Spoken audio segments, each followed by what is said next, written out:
বলুন, if you do লাভ আল্লাহ, যদি তোমরা আল্লাহকে ভালোবেসে সাল্লাল্লাহু আলাইহি ওয়াসাল্লাম মুহাম্মদ সাল্লাল্লাহু আলাইহি সাল্লামের অনুগত হয়ে যাও, আল্লাহ উইল লাভ ইউ, আল্লাহ তোমাদেরকে ভালোবাসবে, এন্ড ফরগিভ ইউর সিনস, আল্লাহ তোমাদের সমস্ত জীবনের গুনাহ মাফ করে দিবে।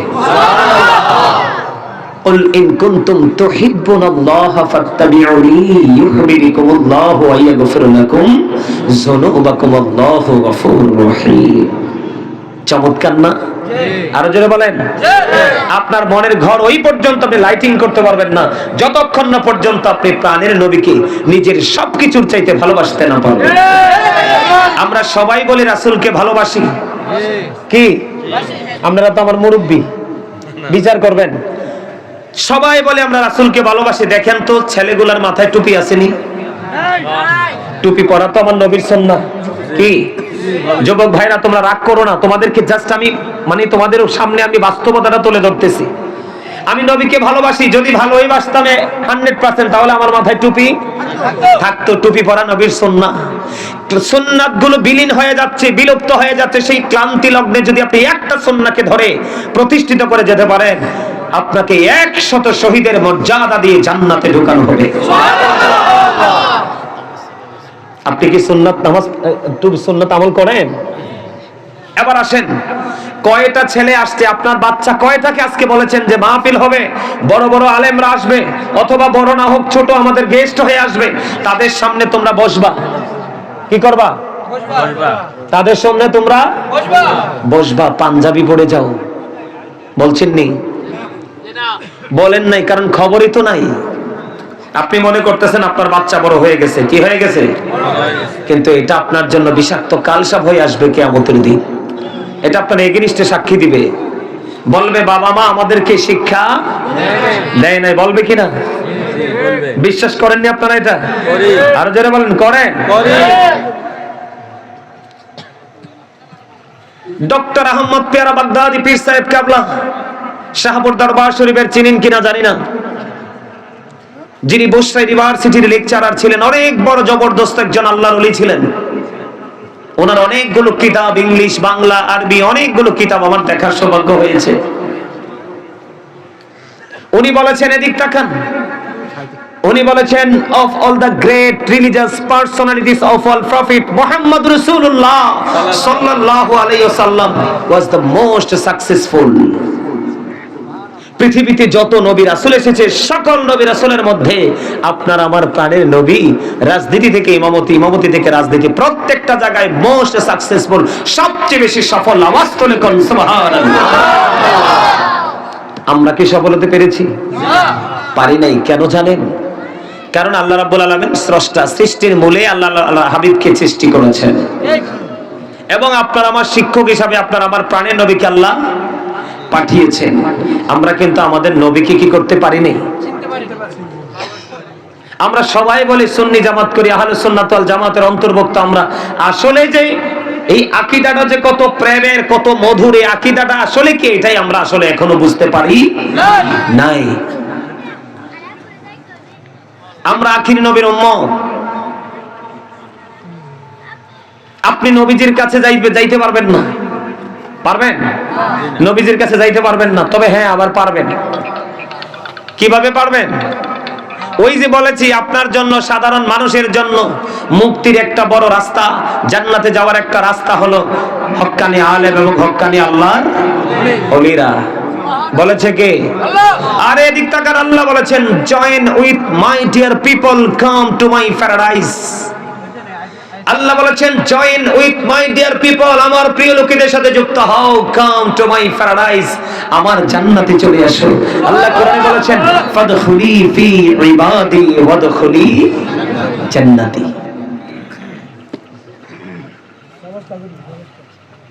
আল্লাহর প্রিয় লোক হলো হক্কানি আলেম এবং হক্কানি আল্লাহর ওলিরা। জোরে বলেন না সুবহানাল্লাহ। আর জোরে সুবহানাল্লাহ। বলতে বলতে ক্লান্ত হয়ে গেছে।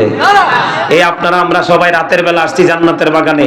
আমার রাসূল বলেছেন, জান্নাতের বাগানে যারা রাতে আসে তাদের জন্য রাতের ডিনার আছে। সুবহানাল্লাহ। রাতের ডিনারটা হলো সুবহানাল্লাহ, আলহামদুলিল্লাহ, আল্লাহু আকবার, লা ইলাহা ইল্লাল্লাহ। আপনি যদি দুপুরে আসতেন আজকে, তাহলে আপনার দুপুরে লাঞ্চ হয়ে যেত। আপনি যদি সকালে আসতেন, তাহলে সকালে ব্রেকফাস্ট হয়ে যেত। কারণ এই ডিনার, লাঞ্চ, ব্রেকফাস্ট এটা কিন্তু দেহের জন্য নয়। কিসের জন্য নয়? দেহের জন্য নয়। দেহের জন্য ডিনার, লাঞ্চ, ব্রেকফাস্ট, সকালের নাস্তা, দুপুরের খাবার, রাতের খাবার, এটা দেহেরটা হবে কোথায়? দোকানে গেলে, বাজারে গেলে, বন্ধুর সাথে আড্ডা দিতে বসলে, অথবা হাউসওয়াইফ যিনি, গৃহিণী যিনি, ওনাকে আপনি ভালো কিছু খাবার এনে দিলেন, রান্না করো, পাকাও, খাইলেন। ওখানে গেলে এই প্লেসগুলোতে আপনার কিসের? দেহের খাবার মিলবে। আর এখানে এসেছেন আপনি রূহের খোরাক জোগাড় করতে। মুমিন প্রতিদিন 2 ধরনের খাবার সংগ্রহ করে। কয় ধরনের? একটা দেহের, আর একটা রূহের। আপনাদের জন্য স্পেসিফিক যদি আমি বলি, এটা আপনাদের জন্য বিশেষ একটা রূহের খোরাকের জায়গা। যদি আপনি এটাকে সেই মার্কেট হিসাবে নিতে পারেন, বাজার হিসাবে নিতে পারেন। আর আপনি যদি মনে করেন না এটা আমার জন্য কিছুই না, তাহলে তো আর আপনাকে কি বলবো? ওই আগেই বলেছি, সেন্স এবিলিটি সম্পন্ন পারসন যারা, তাদের জন্য হলো আজকের এই শিক্ষা। যারা সেন্সলেস, তারা এখান থেকে, যারা বিবেকহীন, তারা এখান থেকে কিছুই নিতে পারবে না। জোরে কোন ঠিক না ঠিক? আমি শুরুতে একটা আয়াত তেলাওয়াত করেছি, ইয়া আইয়ুহাল্লাযীনা আমানু কু আনফুসাকুম ওয়া আহলিকুম নার। আল্লাহ বলেছেন, O believers, save yourself and your families from the fire. Allah ঈমানদারকে ডেকে বলে, তুমি জাহান্নাম থেকে বাঁচো এবং তোমার পরিবারকেও জাহান্নাম থেকে বাঁচাও। এখন আপনি কি বাঁচার রাস্তা খুঁজে পাইছেন? পাইছেন? খুঁজে পাইছেন? পান নাই। আপনি রাস্তা খুঁজে পান নাই বলেই আপনার ছেলে মেয়ে, আপনাদের সন্তান, আমাদের যুব সমাজ ধ্বংস আজকে। কথা বলেন। এদিকে তাকান, আমি কি বলি দেখেন। আপনাদের ছেলেদের মাথার দিকে তাকাইলে কি দেখা যায়? চুল। চুল কি নরমাল নাকি ডিজাইনেবল? আমি বলি ডিজাইন যদি ভুল হয় আপনারা কইেন আমারে। কানের গোড়াটা হবে ডিজিটাল রেল লাইনের মতো। কথা বললেন কি? একবারে কানের গোড়াটা কিসের মতো? বোর্ড রেসের যে রেল লাইন, সে রেল লাইনের মতো। শেখ হাসিনা যে নতুন রেল লাইন গুলো করে গেছে, এগুলোর মতো। এর উপরের অংশটা হবে এখনকার যে একেবারে 6 লাইন 4 লাইন করে যে পিচ ডালা রাস্তাগুলো করা হয়েছে, এর উপরের অংশটা হলো কিসের মতো? ওই পিচ ডালা রাস্তার মতো। আর মাথার তালু কারুরটা হচ্ছে ধান জারার কুলার মতো, এমনি থাকে। কিভাবে থাকে? হাসছেন না, হাসছেন না, হাসার জন্য বলি না, বাস্তবতা তুলে ধরতেছি। আপনারা বুঝতে পারেন না, আমরা বুঝতে পারি। আমরা মুসলমান হিসেবে কতটা লজ্জিত, কতটা অপমানিত, কতটা কলঙ্কিত। একটা বাচ্চা ফলো করবে তার প্রিয় শায়েখকে। কাকে? একটা মুসলমানের বাচ্চা ফলো করে নেইমারকে। একটা মুসলমানের বাচ্চা ফলো করে মেসিকে। একটা মুসলমানের বাচ্চা ফলো করে হিন্দি সিনেমার নায়ক নায়িকাকে। কথা বলেন না কেন? নাউজুবিল্লাহ বললেন না? আর কারু মাথার তালুটা হয়ে যায় বাবুই পাখার বাসার মতো, এইভাবে ওঠে। কথা বলেন। আপনার মাথা তো এত ডিজাইন করার কথা না। সবচেয়ে বড় দুঃখজনক যে খবরটা, সেটা হলো যখন আমরা সেলুনে যাই চুল কাটার জন্য, তখন আমরা দেখতে পাই একটা মুসলমানের কোনো ছবি নেই। সব হিন্দু, খ্রিস্টান, বৌদ্ধদের ছবি, তাদের ডিজাইন। ঠিক কিনা বলেন? এখন ওরা কি বেঈমান কাফের না? আরো জোরে বলেন, ওরা কি কাফের না? আপনি কি জানেন কাফেরদের জন্য ঠিকানা আল্লাহ কোথায় করেছে? উইদ্দাত লিল কাফিরিন, তাদের ঠিকানা হলো কোথায়? জাহান্নাম। আল্লাহ বলবে যে কাফেরদের কি, you have to go to hell, must be, চলে যেতে হবে তোমাদেরকে জাহান্নামে। আর আমরা যারা, আমাদের মধ্যে কিন্তু মুত্তাকি আছে, আছে না নাই? আরো যারা বলেন, সকল মুসলমান কিন্তু মুত্তাকি নয়, কিন্তু সকল মুত্তাকি মুসলমান। উইদ্দাত লিল মুত্তাকিন, মুত্তাকিনদের জন্য বরাদ্দ হলো কি? জান্নাত। সুবহানাল্লাহ বলেন না কেন? মুত্তাকিনদের জন্য কি বরাদ্দ? জান্নাত। You go to paradise. আল্লাহ বলবে জান্নাতে চলে যাও। সবচেয়ে মজার খবর হলো জান্নাতে যাওয়ার পর আল্লাহ তাদেরকে উপহাস রাখবে না। জান্নাতীদের জন্য আল্লাহ রাব্বুল আলামিন জান্নাতে খাবার বরাদ্দ রেখেছেন। ইনদা রাব্বিহিম ইউরযাকুন। আল্লাহু আকবার বলেন না, আরো জোরে, আরো জোরে। জান্নাতীরা খাইবে, পান করবে, প্রস্রাব হবে না, পায়খানা হবে না, মলমূত্র ত্যাগ করবে না।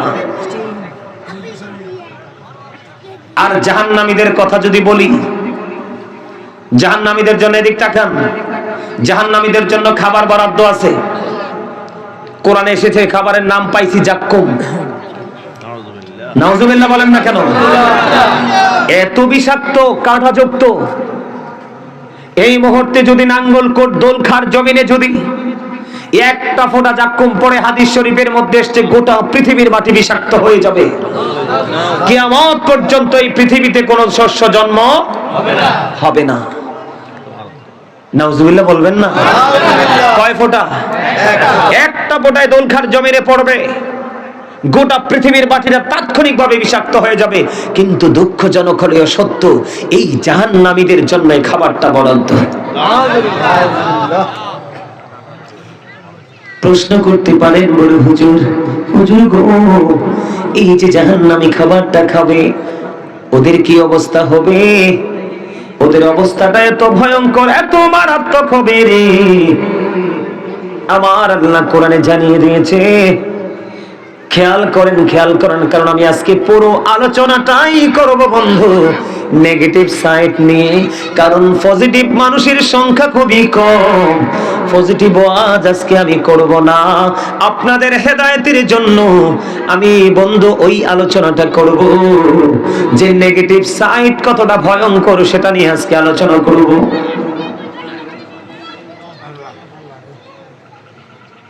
জাক্কুম এত ভয়ঙ্কর, এত বিষাক্ত, নাঙ্গলকোট দোলখার জমিনে পড়তে দেরি রে। ওই মাটি বিষাক্ত হতে দেরি হবে না। বাঁচতে পারবেনি মানুষ, পশু পাখি, কোনো কিছু বাঁচবে? শিখে রাখবেন, ওয়াজগুলো মুখস্থ করে ব্রেইনে সেট আপ দিয়ে দিবেন। দুঃখজনক হলেও সত্য বন্ধু, ও দোলখার আমার ভাই, আমার বাবা রে, আমার মা বোনদেরকে ডেকে ডেকে বলছি গো, হৃদয়ের জানালা খুলে তোমরা সবাই শোনো, এই জাক্কুম নামক বিষাক্ত খাবার তোমার জন্য বরাদ্দ। যদি তুমি জাহান্নামী হও, ও বন্ধু, এটা কোরআন থেকে হাদিস শরীফের মধ্যে খুঁজে পেয়েছি। জাহান্নামীদের জন্য আরেকটা ভয়ঙ্কর খাবার, সেটার নাম হলো বন্ধু তিনাতুল খাবার। ইয়া রাসূলুল্লাহ, ইয়া হাবিবাল্লাহ, নবী গো, ও প্রাণের নবী গো, এই তিনাতুল খাবারটা কি গো নবী? আমার নবীজি জানিয়ে দিয়েছেন বন্ধু, এই তিনাতুল খাবারটা হলো জাহান্নামীর নিংড়ানো রক্ত পুঞ্জত বা ঘাম। জুড়ে জুড়ে বলুন না নাউজুবিল্লাহ। খেতে পারবেন? গামের যদি একটু গন্ধ আসে, জামা থেকে কেউ বন্ধু কাছে বসে না, যদিও বাধ্য হয়ে বসে, নাকের ছিদ্রিটা বন্ধ করে দেয় কি দেয় না? কিছু সময় বসে একটু অজুহাত দিয়ে উঠে যায়, কারণ বসা যাবে না, দুর্গন্ধময় পরিবেশ। একটা একটা করে বন্ধু আমার কাছ থেকে আজকে জেনে রাখেন, পৃথিবীর মানুষগুলো পানি না পাইলে বন্ধু বাঁচবে না। পানি ছাড়া পৃথিবী বাঁচবে না, পৃথিবীর কোনো শস্য জন্ম হবে না। এই পানি যদি বন্ধু তুমি জাহান্নামী হও, ওই জাহান্নামীর জন্য এত ভয়ঙ্কর উত্তপ্ত পানি বরাদ্দ। হাদিস শরীফের মধ্যে এসেছে বন্ধু, মাথায় দিয়ে যখন ঢেলে দেওয়া হবে রে, মাথায় ঢালতে দেরি, পেটে আসতে দেরি হবে না, পেটটার মধ্যে আসতে দেরি রে, দুই রানের মধ্যখান দিয়ে ঘুমের মতো গলে গলে গলে গলে ভিতর থেকে সব কিছু বের হতে থাকবে। ও বন্ধু, সইতে পারবা না, চিৎকার চেঁচামেচি, তোমার বন্ধু চিৎকারে সবকিছু ভারী হয়ে যাবে, কিন্তু তুমি সেখানে কোনো সাহায্যকারী পাবা না। কারণ সাহায্যকারী পাবেন এই জন্য আল্লাহ সূরা ইউনূসের 44 নম্বর আয়াতে বলে দিয়েছেন, ইন্নাল্লাহা লা ইয়াযলিমুন নাসা শাইয়্যান ওয়ালাকিন্নান নাসা আনফুসাহুম ইয়াযলিমুন। আল্লাহ রাব্বুল আলামিন বলে দিয়েছে, আল্লাহ আল্লাহর বান্দার উপর অত্যাচার করে না, বান্দা নিজেই নিজের উপর বন্ধু অত্যাচার করে, জুলুম করে। আল্লাহ বলেছেন আল্লাহু লা ইউহিব্বুজ যালিমিন, যারা অত্যাচার করে আল্লাহ অত্যাচারীকে পছন্দ করে না।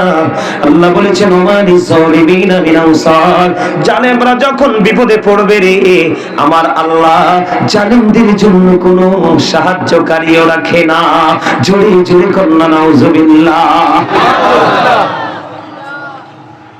পৃথিবীতে বিপদে পড়লে বন্ধু কোনো সাহায্যকারী খুঁজে পাই, অসুস্থ হইলে ডাক্তার খুঁজে পাই, কোন না কোন রাস্তা বন্ধু খুঁজে পাই রে। আমার আল্লাহ জানিয়ে দিয়েছে তোমার জন্য তো ভয়ঙ্কর পরিস্থিতি বরাদ্দ আছে, কিন্তু দুঃখজনক হলেও সত্য, লা ইয়ামুতু, people will not die that day, সেদিন মানুষ মরতে পারবে না। আল্লাহ বলেছেন ফিহা ওয়ালা ইয়াহইয়া, people will not be able to live that day, সেদিন মানুষগুলো বাঁচতেও পারবে না। আল্লাহ বলেছেন ওমা হুমান হাবিয়া গায়িবিন, people will not be able to escape that day, মানুষ সেখান থেকে পালাইতেও পারবে না। জোরে জোরে কন্না নাউজুবিল্লাহ। বাঁচার সুযোগ নাই, মরার সুযোগ নাই, পালাবার সুযোগ নাই। আল্লাহ বলেছেন ইন্না বাতশা রাব্বিকা লাশাদীদ, শুধু তাই নয়, আল্লাহর ধর, আল্লাহর পাকড়াও বড় শক্ত রে। আল্লাহ বান্দাকে খুব শক্ত করে ধরবে। তুমি দৌড় দিতে পারবা না, বাঁচতে পারবা না, মরতে পারবা না, পালিয়ে যেতেও বন্ধ পারবা না, তাহলে উপায় আসেনি? কথা বলেন না, উপায় আসেনি? যেখানে যাবেন সেখানেই বিপদ। আপনি ফুলচেরাতে যাবেন, ওখানেও বিপদ, ভয়ঙ্কর বিপদ। হাসরের ময়দানে আপনি একত্রিত হবেন, ওখানেও বিপদ। আপনি কবর থেকে হাসরের ময়দানের দিকে যাবেন, ওখানেও বন্ধু বিপদ। এত বিপদ থেকে বাঁচতে হলে আপনাকে পৃথিবীতে সকল নোংরামি ছেড়ে দিতে হবে। কি করতে হবে? আরো জোরে বলেন। সকল নোংরামি ছেড়ে দিতে হবে। আপনি মনে মনে ভাববেন হুজুর আমি তো নোংরামি ছেড়ে দিতে চাই, কিন্তু কোন নোংরামি তো আমি ছাড়তে পারি না। আমি মন থেকে চাই আমি নোংরামি ছেড়ে দিব, ভালো হয়ে যাব। অনেক অন্যায়, অনেক অত্যাচার, অনেক অবিচার করেছি গো, কিন্তু আমি নিজেকে কন্ট্রোল করতে পারি না। এখানে দুইটা রাস্তা আছে। কয়টা? কথা বলেন না কেন? কয়টা? আপনি নিজেকে কন্ট্রোল করতে হলে বন্ধু শয়তান থেকে, শয়তানের ধোঁকা থেকে আগে আপনাকে বাঁচতে হবে। আপনি জানেন না ইন্না শাইতানা লাকুম আদুউন ফাত্তাখিযুহু আদুওয়া, আল্লাহ বলেছেন Shaitan eternal is the eternal enemy of the believers. Shaitan is the eternal of the believers. Allah রাব্বুল আলামিন বলে দিয়েছেন শয়তান ঈমানদারদের প্রকাশ্য শত্রু, কিন্তু সত্যিকারের মুমিন যারা তাদের সম্পর্কে আল্লাহ রাব্বুল আলামিন বলে দিয়েছেন ইন্না কাইদা শাইতানি কানা দাঈফা। আল্লাহ বলেছেন শয়তান ডিসিপশন ইজ ভেরি উইক। শয়তানের জন্য, মুমিনের জন্য শয়তানের ধোঁকা একেবারে দুর্বল। হাজার চেষ্টা করলেও মুমিনকে গায়েল করতে পারে না। আপনি এখন মনে মনে ভাবতে পারেন হুজুর এই শয়তানের ধোঁকা থেকে, এই শত্রুর শত্রুতামি থেকে আমি বাঁচতে চাই। আপনি যদি শত্রুর শত্রুতামি থেকে বাঁচতে চান তাহলে আপনি একটা কাজ করতে হবে হৃদয় দিয়ে বন্ধু। কাজটা করতে হলে আপনার পোশাকের পবিত্রতা লাগবে, দেহের পবিত্রতা লাগবে, অন্তরের পবিত্রতা লাগবে। বিশুদ্ধ চিত্তে যখন আপনি কাজটা করতে পারবেন তাহলে আপনার জীবনের স্টাইল পুরোটা চেঞ্জ হয়ে যাবে। হুজুর এটার নাম কি? এটার নাম হলো জিকির। কি এটার নাম? কি? আল্লাহ বলেছেন remember me then I will remember you. Allah বলেছেন ফাযকুরুনি আযকুরুকুম, তোমরা আমাকে স্মরণ করো আমি তোমাদেরকে স্মরণ করব। বলে হুজুর জিকিরটা কখন করব? আল্লাহ বলেছেন ইয়া আইয়ুহাল্লাযীনা আমানু যকুরুল্লাহা যিকরান কাসীরা ওয়া সাব্বিহুহু বুকরাতাম ওয়া আসীলা। আল্লাহ ঈমানদারদেরকে ডেকে ডেকে বলেছেন ঈমানদারেরা তোমরা বেশি বেশি করে আল্লাহর জিকির করো, সকাল থেকে সন্ধ্যা আল্লাহর পবিত্রতা ঘোষণা করো। জোরে জোরে কোন সুবহানাল্লাহ।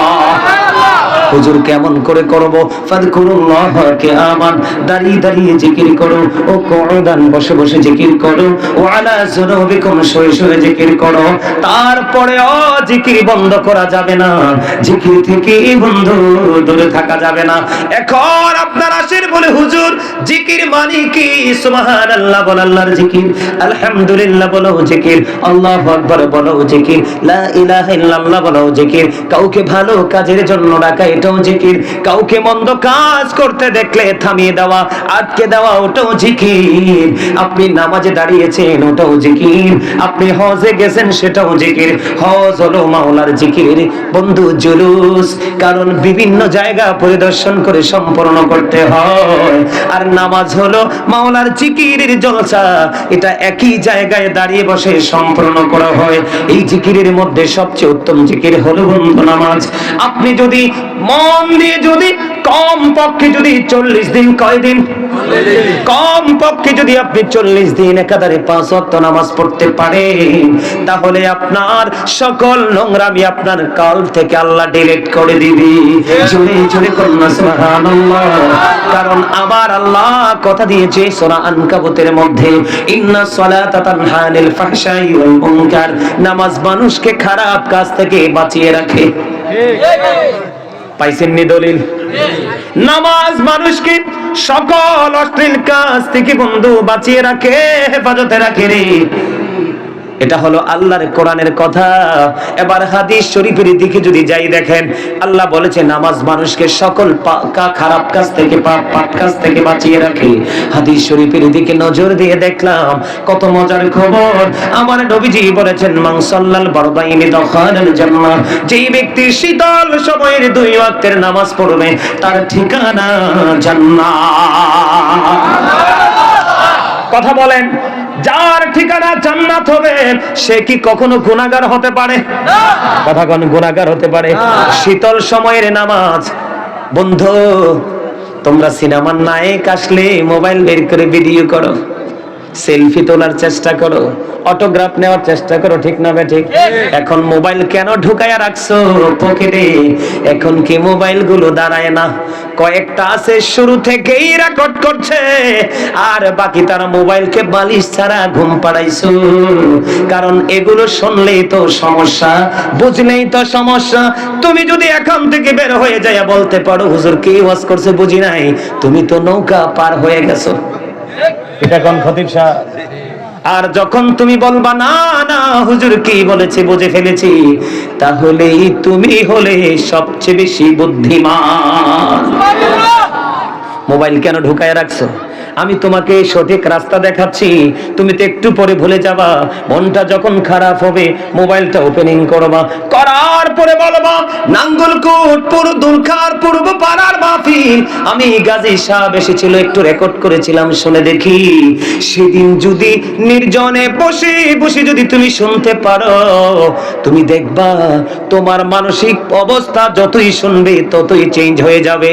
কারণ এই কথাগুলো আমার নয়, এই কথাগুলো হলো আমার আল্লাহ এবং আল্লাহর প্রিয় হাবিব হাবিবুল্লাহ। আজকে কত ওয়াজ লই আইছি, থাকবেন নি না চলে যাবেন? সবাই কে কে থাকবেন হাত তোলেন, সোজা করি সোজা করি।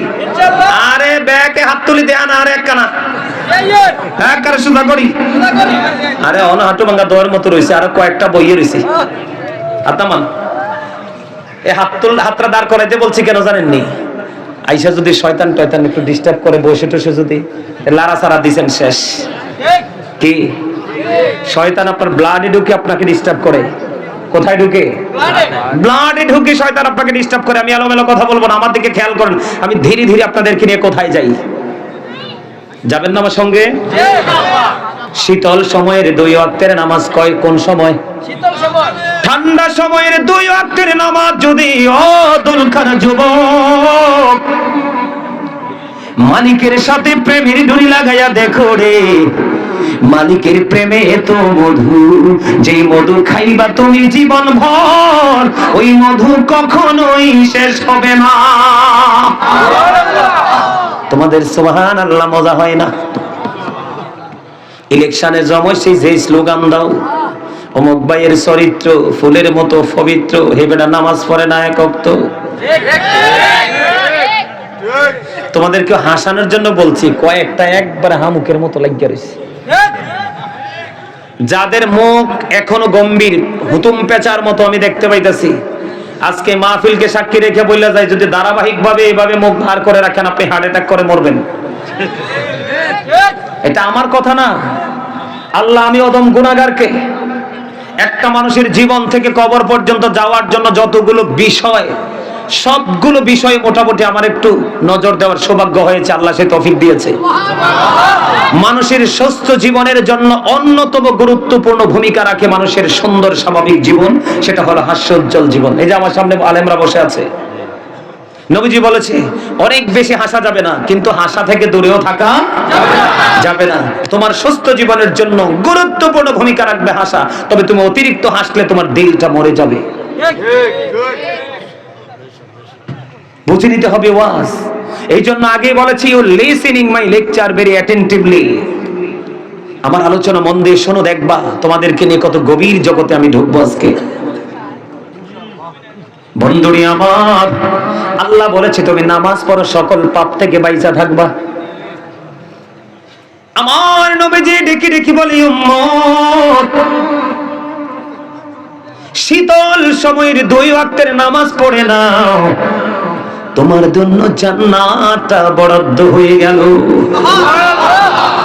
আর মজার খবর দেখেন, আপনাকে বাঁচানোর জন্য আল্লাহর হাবিব, আপনার আমার প্রাণে নবী কি মেসেজ দিয়ে গেছে। নবীজি বলেছেন, সালাতুল খামস ওয়াল জুমআতু ইলাল জুমআহ ওয়া রমাদানু ইলা রমাদান মুকাফফিরাতুল লিমা বাইনাহুন্না ইযা তুনিবাতিল কাবাইর। নবীজি বলেছেন, তুমি যদি 5 ওয়াক্ত নামাজ পড়ো, সালাতুল খামস, 5 ওয়াক্ত নামাজ যদি পড়ো, ফজরের পরে জোহর পর্যন্ত, এটা হলো ফজর, এটা হলো জোহর, বিশাল একটা গ্যাপ আসেনি? প্র্যাকটিক্যালি দেখাচ্ছে, এটা হলো ফজর, এটা হলো জোহর, গ্যাপ আসেনি? এটা হলো জোহর, এটা হলো আসর, গ্যাপ আসেনি? এটা হলো আসর, এটা হলো মাগরিব, গ্যাপ আসেনি?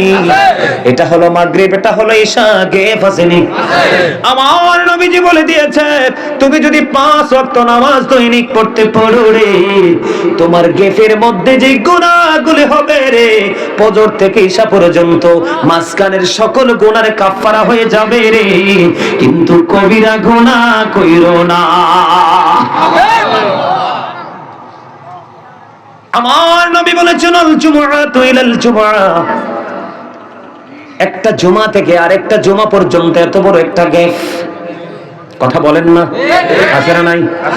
আমার কথাগুলো ভালো লাগেনি? শুনতে মন চায়নি? সবার মন চায়, সবার মন চায়।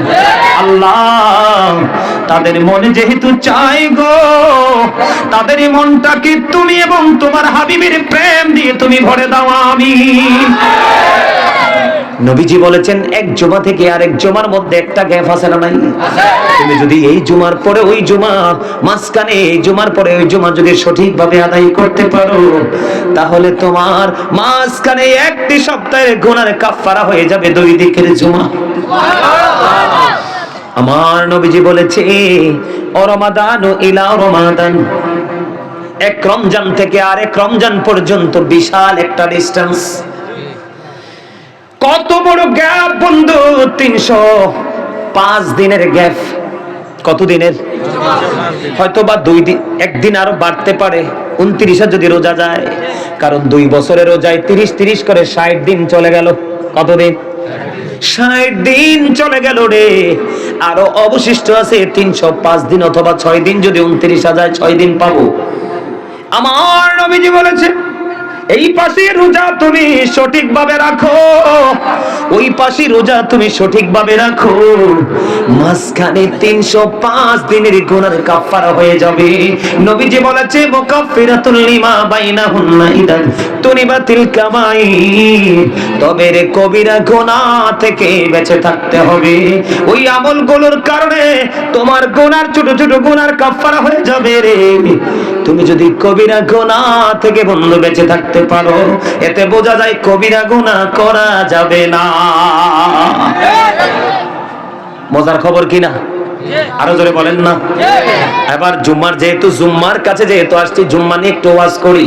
এখনকার ম্যাক্সিমাম মুসল্লি অসভ্য, আপনারা আমারে খারাপ বলতে পারেন, অথবা আপনারা নেগেটিভ চিন্তা করতে পারেন, বলে হুজুর কেন অসভ্য বললেন? অসভ্যর বিপরীত দিক কি? কথা বলেন না কেন?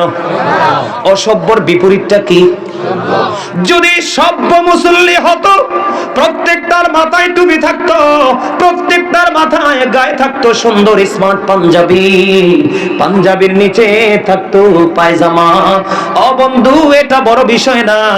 সবচেয়ে বড় অসভ্যতা হলো জুম্মার দিনে মুসল্লি, ম্যাক্সিমাম মুসল্লি সবার পরে মসজিদে যায় রে, ইমাম সাহেব সালামটা ফিরাইতে দেরি রে, মনে হয় দরজার মধ্যে বিশ্বযুদ্ধ শুরু হয়ে গেছে। ঠিক কিনা বলেন? আজকে আমি দুলখার মাহফিলকে সাক্ষী রেখে বলা যায়, হাদিস শরীফ নিজের এই দুইটা চোখে দেখে দেখে বন্ধ পড়েছি। আমার নবীজি বলে দিয়েছে, যে উম্মত নবীজির একটা সুন্নাতকে ইচ্ছে করে ছেড়ে দিবে কোনো অজুহাত ছাড়া, কোন অজুহাত ছাড়া যদি কোন উম্মত যদি একটা সুন্নাত ছেড়ে দেয়, আমার নবীজি জানিয়ে দিয়েছে রে, আমি তাকে আমার উম্মত বলে কখনোই স্বীকার করব না। নাউজুবিল্লাহ বলেন না কেন? আর জোরে বলেন না নাউজুবিল্লাহ। আপনারা বলেন আমি কি ভুল বলছি? বলেন ভুল বলছি? জুম্মার দিনটা নিয়ে ছোট্ট করে একটু আলোচনা করি, ছোট্ট করে, কারণ আমার আসল আলোচনা এখনো বাকি। নামাজ দিয়ে আলোচনা করার বন্ধু ইচ্ছা ছিল না, কিন্তু ইচ্ছাটা জেগেছে আপনাদের অবস্থা দেখে। জুম্মার দিনে জুমার নামাজ পড়ার নিয়ম আমি আপনাদেরকে বলি, সব দিনের চাইতে সবচেয়ে উত্তম রূপে গোসল করবেন জুম্মার দিনে। সবচেয়ে দামি যেই পাঞ্জাবি, বিশ্বাস করেন এই যে পাঞ্জাবিটা আমারটা সুন্দর নিকন্ত, কথা বলেন সুন্দর নেই? সুন্দর নেই? বিশ্বাস করেন এই পাঞ্জাবিটা আজকেই ফার্স্ট আমি পড়েছি। কেন পড়েছি জানেন? এটা আজকে প্রেমের এক বাগানে রে, আমি জান্নাতের বাগানে খাদেম হয়ে এসেছি। আমার আল্লাহ খাদেম বানাইয়া পাঠাইছে, গোলাম বানাইয়া পাঠাইছে। গোলামরা গোলামের মতো ভেসে আসতে হয়। এই যে দেখেন আমার দুই দাদা ভাই বইছে কিনা? আপনারা সবার চাইতে দেখেন সুন্দর লাগেনি? এখানে আপনারাও সুন্দর, অনেকেই সুন্দর পোশাক পরেছেন। এটা হলো জান্নাতের বাগানের মেহমানের স্বরূপ। আমি আপনাদেরকে বলি বন্ধু, নবীজির শিক্ষাটা দেখেন, সপ্তাহে অন্য সকল দিনের চাইতে উত্তম রূপে গোসল করতে হবে জুমার দিনে। সবচেয়ে দামি যে পাঞ্জাবি সেটা পড়তে হবে, কারণ লম্বা জামা পরে নামাজ পড়া সুন্নাত। সুবহানাল্লাহ বলেন না? লম্বা জামা পরে পড়তে হবে, সুন্দর আতর লাগাইতে হবে। আপনি গাড়ি দিয়ে আসতে পারেন, অটো সিএনজি দিয়ে আসতে পারেন, কিন্তু আসবেন না, আপনি মসজিদে আসবেন হেঁটে হেঁটে। কি করে? হেঁটে হেঁটে মসজিদে যাবেন, প্রত্যেকটা কদমে কদমে ঘোনা ঝরবে রে, জোরে কন্যা সুবহানাল্লাহ। আপনি সবার আগে মসজিদে চলে গিয়ে সামনের কাতারে বসবেন। আমার নবীজি বলে, পাগল উম্মত সবার আগে চলে আসলি রে, আমি নবীর কথাকে তুই মর্যাদা দিয়েছিস, আমি নবীর কথাকে তুই মূল্যায়ন করেছিস, মোর সম্মান প্রদর্শন করেছিস। আমি